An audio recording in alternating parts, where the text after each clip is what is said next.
Hello नमस्कार दोस्तों। सबसे पहले स्वागत है आप सभी को आपके अपने इस प्यारे यूट्यूब चैनल पे। दोस्तों आज हम बात करेंगे जन्म तिथि के हिसाब से उम्र कैसे ज्ञात किया जाता है। जी हाँ, आज हम एज कैसे ज्ञात किया जाता है आपके जन्म के हिसाब से, वो मैं इस वीडियो में आप लोगों को बताऊँगा। 3 तरह के कंडीशन आपके सामने आएंगे, उसे मैं आप लोगों को 100% सोल्यूशन बताऊँगा कि कैसे आप लोग अपना जन्म तिथि के हिसाब से उम्र ज्ञात कर पाएंगे बिना किसी दिक्कतें के। तो आप इस वीडियो को शुरू से अंत तक जरूर देखेंगे, क्योंकि पूरी डिटेल में मैं इस वीडियो में आप लोगों को सिखा दूंगा जन्मतिथि ज्ञात करना।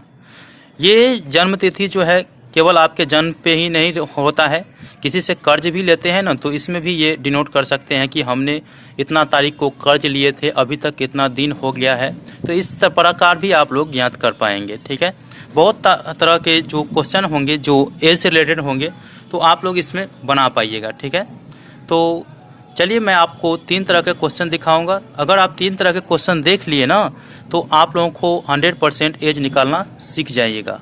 तो यहाँ पे देखिए, जैसे मैंने पहला एग्जांपल आप लोगों को बताऊंगा। पहला बहुत ही सिंपल है, उसके बाद दूसरा पे ले जाऊंगा, तीसरा पे ले जाऊंगा। तो इस प्रकार से आप लोगों को बहुत ही अच्छे तरह से मैं आप लोगों को बता दूंगा। तो देखिए दोस्तों, सबसे पहले आपको उस तिथि को लिखना है यहाँ पे जिस दिन से आप लोग डिनोट मतलब कंपेयर करिएगा। जैसे आज 17/6/2020 है, उसको ऊपर में लिखना है। ठीक है, इसके बाद जिस दिन आपने कर्ज लिए या जिस दिन आपका जन्म हुआ उस दिन को यहाँ पे लिखना है। ठीक है, तो यहाँ पे देखिए जन्म तिथि अर्थात डेट ऑफ बर्थ मैंने यहाँ पे लिख दिए हैं। ठीक है, तो अब क्या करना है, ऐसे ही सजा करके लिखना है जैसे मैंने यहाँ पे सजा करके लिखा हूँ। ठीक है, अब करना क्या है, इसको घटाना है। तो घटाएंगे कैसे, तो देखिए सबसे पहले डी में से घटाना है, अर्थात दिन में से घटाना है दिन को। इसके बाद मंथ में से मंथ को घटाना है, और इसके बाद वाई में से अर्थात ईयर में से ईयर को घटाना है। ठीक है, तो देखिए 17 तारीख आज है और 3 तारीख को जन्म हुआ था, तो 17 में से 3 घटाएंगे कितना होगा, तो 14 होगा। ये हो गया। इसके बाद देखो छोटू, अब महीना में से घटाना है, तो छठा महीना में लिए थे, अभी 5वां महीना है, तो 1 महीना ना, 6 में से 5 गया तो 1 हुआ। तो ऐसा आप लोग कर लीजिएगा। इसके बाद देखो 2020 अभी है और 1998 में जन्म हुआ था, तो 1998 से घटाओ, यहाँ पे देख लो कि 10 में से 8 घटेगा तो कितना हो जाएगा ये, तो आपको हो जाएगा यहाँ पे 2। अब यहाँ पे कैरी इसको 1 दिए थे तो यहाँ पे 1 हो गया, तो ये 9 में से 1 नहीं घटे, 1 में से 9 नहीं घटेगा, तो यहाँ पे क्या हो जाएगा 11। 11 में से 9 गया तो कितना हो गया 2, और ये भी 9 ये भी 1 हो गया, तो ये दोनों क्या हो जाएगा, कट जाएगा ना, अर्थात 0 हो गया। तो अब यहाँ पे देख सकते हैं आप कि हमें आज तक जन्म हुए अब कितना दिन हो गया, तो 22 साल। ये साल हो गया, ये महीना हो गया, ये दिन हो गया। ठीक है, तो 22 साल 1 महीना और 14 दिन। इस प्रकार से आप लोग किसी भी दिन को ज्ञात कर सकते हैं, चाहे आप कर्ज लिए होंगे तो भी इस प्रकार से ज्ञात करेंगे। तो आगे बढ़ते हैं। ये तो सिंपल था, तो आप लोग ने समझ लिए। किसी भी स्थिति में आपको ऐसे ही करना है, पहले दिन को घटाना है, पर फिर मंथ को घटाना है, फिर ईयर को घटाना है। तो अब दूसरा एग्जाम्पल के बारे में बात करते हैं। तो दूसरा एग्जाम्पल आप लोग यहाँ पे देख सकते हैं। यहाँ पे मैंने आज दिनांक 5/11/2021 लिख दिया हूँ। आपका जिस भी तारीख को आप यहाँ पे ज्ञात करिएगा, अपना जन्म या किसी का पैसा का जो दिन है वो ज्ञात करिएगा, तो सबसे पहले आज दिनांक ही लिखना है। ठीक है, इसके बाद जिस तारीख को आपने पैसा किसी से कर्ज लिए हैं या दिए हैं वो लिखना है, या आप जन्म तिथि निकालते हैं तो जन्मदिन लिखना है। ठीक है, अब करना क्या है, ये तो आपको हो गया डी, एम, और ये क्या हो गया वाई। तो अब देखो छोटू, करना क्या है कि 5 में से 13 को घटाएंगे। कभी पॉसिबल होगा घटेगा, 5 में से 13 घटेगा नहीं घटेगा। करना क्या है, तो देखो ये जो महीना है ना, महीना से जो है इसमें कैरी लेंगे। ठीक है, कैरी, तो यहाँ पे 11 महीना है, अगर एक कैरी इसमें नहीं होता है, आप लोग याद रखेंगे एक कैरी नहीं होता है, पूरे महीना आपको कैरी लेना पड़ेगा। तो यहाँ पे देखो 11 महीना है, अगर 1 महीना हम कैरी ले लेते हैं तो 1 महीना में आप लोगों को हमेशा सपोज डेट लेकर के चलना है कि 1 महीना में हमेशा 30 दिन ही होते हैं, ऐसा आप लोगों को लेकर के ही चलना है। ठीक है, क्योंकि आगे पीछे हो सकता है, लेकिन आपको याद रखना है 1 महीना में केवल 30 दिन ही याद रखना है।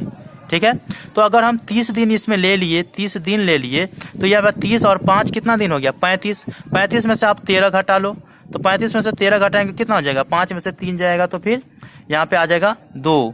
इसके बाद यहाँ पे 3 आएगा, 3 के बाद जो है 3 में से अगर हम 1 घटाते हैं तो 2 आ जाएगा। 3 में से 1 घटाएंगे तो 2 आ जाएगा। इस प्रकार से क्या हो गया 22। अब देखो छोटू यहाँ पे महीना जो है 11 था, 1 महीना इसको दे दिए तो बचा कितना 10 महीना बचा। 10 महीना में से 5 महीना घटाएंगे तो कितना महीना बचेगा 5 महीना बचेगा कि नहीं बचेगा। इसमें तो कोई कन्फ्यूजन नहीं हुआ है, इससे तो कैरी नहीं लिए है। तो अब 2021 से घटा दो, 11 में से 5 गया तो कितना आ जाएगा ये 6 हो जाएगा। ये 1 में से 0 गया तो 1 हो जाएगा। अब यहाँ पे 0 का 0 0 का 0 मतलब ये दोनों कट जाएगा। तो देखो इस प्रकार से 16 साल 5 महीना और 22 दिन, इस प्रकार से हमने इसका जन्म तिथि ज्ञात कर लिए। अब अगला हम जो कन्फ्यूजन बता रहेंगे कि इसमें अब कंक्लूजन होगा, ठीक है। तो देखिए आपको कन्फ्यूजन जो होगा उसका कंक्लूजन आप कैसे करेंगे। तो आप देख सकते हैं मैंने तीसरा एग्जाम्पल ले लिया हूँ। आज दिनांक, जो भी दिनांक रहेगा उससे यहाँ पे लिखना है। इसके बाद जो भी जन्म तिथि है उसको यहाँ पे लिखना है जो बीत गया होगा, ठीक है। तो इसको भी घटाना है। तो देखो 17 में से 15 घटाएंगे तो ऐसे ही 2 हो जाएगा ना। अगर ये घटने वाला नहीं रहे तो कैरी ले लेना है आपको, ठीक है। अब देखो छोटू यहाँ पे 7वां महीना है, 7वां महीना में से 9वां तो नहीं घटेगा, नहीं घटेगा। करना क्या है, इससे यर से इसको कैरी लेना है, ठीक है। तो देखो जब यर से कैरी लेंगे तो ये यर जो है वो पूरा 1 साल आपको देगा, पूरा 1 साल देगा, न कि 1 या 1 महीना देगा, 1 साल देगा आपको। तो 1 साल देगा तो 1 साल में कितना महीना होता है 12 महीना होता है। 1 साल में 12 महीना होता है। तो यहाँ पे 12 ऐड होगा, कितना होगा 12 ऐड होगा, याद रखेंगे। तो 17 और 12 कितना होगा छोटू, यहाँ पे 7 और 12 कितना होगा 19 होगा। कितना होगा 7 12 19 होगा। अब 19 में से 9 घटा दो, 9 में से 9 गया तो 0 और 1 का 1 हो गया, तो इतना हो गया। अब देखो छोटू यहाँ पे 2020 है, 1 साल तो इसको दे दिए है ना, तो अब 2019 ही होगा। यहाँ पे क्या होगा 2019 होगा। 2019 में 1992 घटा दो तो क्या हो जाएगा 9 में से 2 गया तो 7 बचा। इसके बाद 1 में से 9 नहीं घटेगा तो कैरी लेंगे, 11 में से 9 गया तो 2 बचा। इसके बाद ये 9 हो जाएगा, 9 में से 9 गया, 1 में से 1 गया। तो इस प्रकार से ये कितना हो गया 27 साल 10 महीना 2 दिन। इस प्रकार से आप लोग ज्ञात कर लीजिएगा, हमेशा इस प्रकार से ज्ञात करिएगा। तो आशा करता हूं कि आप लोगों को एज निकालने से रिलेटेड जो भी जानकारी होगा वो आप लोग आसानी से निकाल पाइएगा। तो मिलते हैं अगले वीडियो में, तब तक के लिए धन्यवाद। जय हिंद, जय भारत।